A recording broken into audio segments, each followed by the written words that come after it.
Hello বন্ধুরা, কেমন আছো তোমরা? আজকে চলে এসেছি আবার একটা রান্নার ভিডিও নিয়ে। দেখতেই পাচ্ছ, ঝিঙে, চিংড়ি মাছ, আলু, টমেটো কুচি, পেঁয়াজ কুচি, কাঁচা লঙ্কা আর ধনেপাতা নিয়ে আমি একদম রেডি হয়ে গেছি। তো চিংড়ি মাছটা দেখে হয়তো ভাবছো যে ঝিঙের সাথে চিংড়ি মাছ কেন? ঝিঙে পোস্তটা সবথেকে বেশি ভালো, মানে যেটা হয় রান্না। কিন্তু আমরা যেহেতু বাড়িতে প্রায়ই চিংড়ির সাথে এই চিংড়ি মাছটা দিয়ে রান্না করে খাই এই গরমের মধ্যে আর কি, পাতলা করে তরকারি করে খেতে খুবই ভালো লাগে। তো সেই কারণে আজকে ভাবলাম আমরা যে রান্নাটা প্রায় বাড়িতে করি এই চিংড়ি মাছ দিয়ে ঝিঙে আলুর তরকারি, তো সেটাই আজকে ভাবলাম তোমাদের সাথে একটু শেয়ার করি কিভাবে রান্নাটা করব। তো চলো দেরি না করে এবার চটপট শুরু করি, আর পুরো শেষ অবধি রান্নাটা দেখে অবশ্যই তোমরা জানিও যে কেমন লাগলো রান্নাটা। চিংড়িটা যেহেতু আগে ভেজে নেব, সেই কারণে মশলাটা দেব একটুখানি হলুদের গুঁড়ো দিয়ে আর একটুখানি লবণ দেব, দিয়ে এবার চিংড়ি মাছটাকে ভালো করে মাখিয়ে নেব।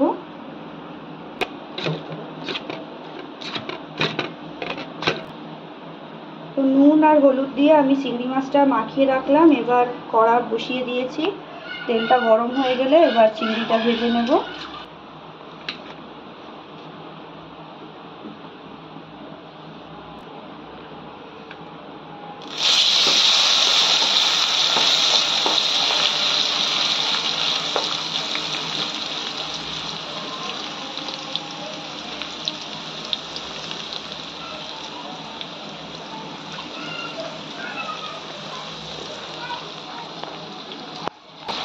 চিংড়িটাকে ভালো করে নেড়ে চেড়ে ভেজে নিতে হবে।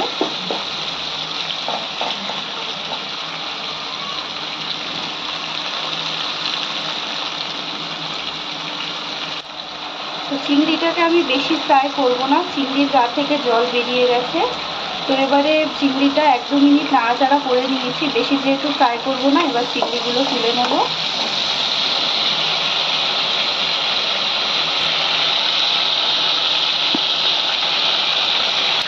তো চিংড়িটা ভাজা কমপ্লিট হয়ে গেছে। এবার যে তেলে আমি চিংড়ি ভেজেছিলাম এর মধ্যেই আমি রান্নাটা সেরে ফেলবো। সেই তেলে এবার আলুগুলো একটুখানি ভেজে নেব।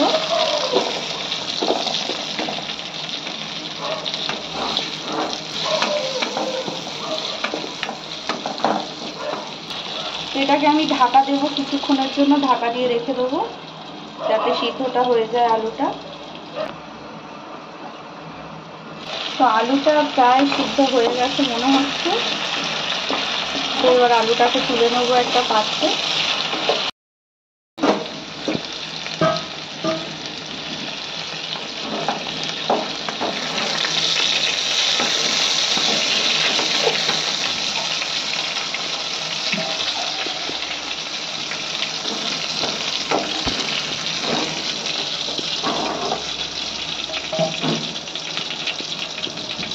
আলুটা ভাজা হয়ে গেছে, এবার এই তেলেই পেঁয়াজগুলো দিয়ে দিলাম, দিয়ে নেড়ে চেড়ে নেব।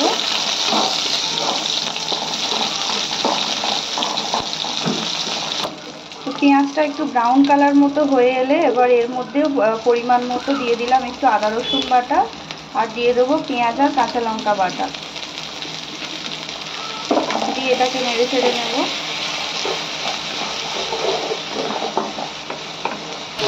তো মশলাটা হয়ে এসেছে, এবার এর মধ্যে দিয়ে দেবো একটুখানি টমেটো কুচি, দিয়ে এটাকে নেড়ে চেড়ে নেব। এবার এর মধ্যে দিয়ে দেবো স্বাদ মতো লবণ, তারপর দিয়ে দেবো পরিমাণ মতো হলুদের গুঁড়ো আর পরিমাণ মতো একটু লঙ্কার গুঁড়ো, দিয়ে মশলাটাকে ভালো করে কষিয়ে দিতে হবে।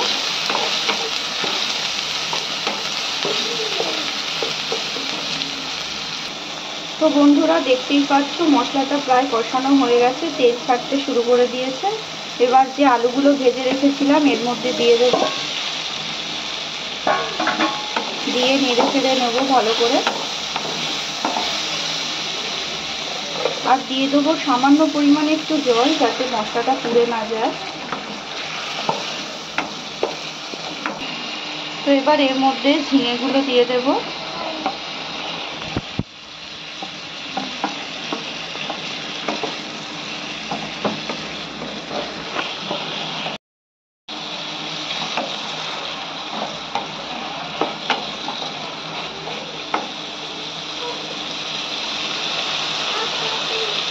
এটাকে ঢেকে কিছুক্ষণ রেখে দেবো।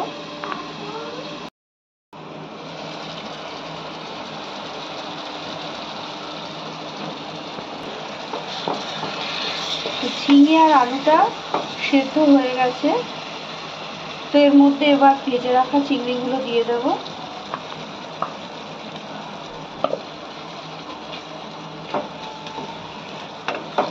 দিয়ে ভালো করে এটাকে মিশিয়ে নেব।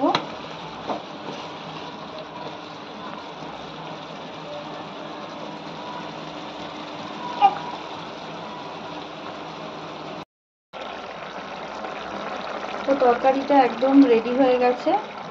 তো এবার নামানোর আগে দিয়ে দেবো একটুখানি ধনেপাতা কুচি আর একটুখানি কাঁচা লঙ্কা।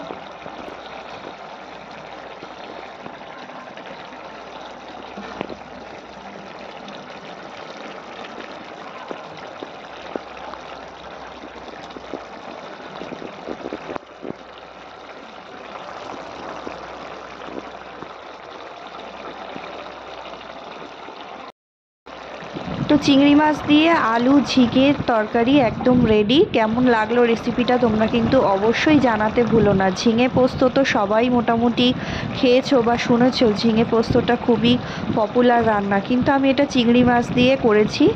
খুবই হালকা পাতলা তরকারি, গরমের সময় যাতে খেতে ভালো লাগে। তো চলো, আসবো আবার নেক্সট ব্লগে। রেসিপিটা কেমন লাগলো কমেন্ট করে অবশ্যই জানাতে ভুলো না। সবাই ভালো থেকো।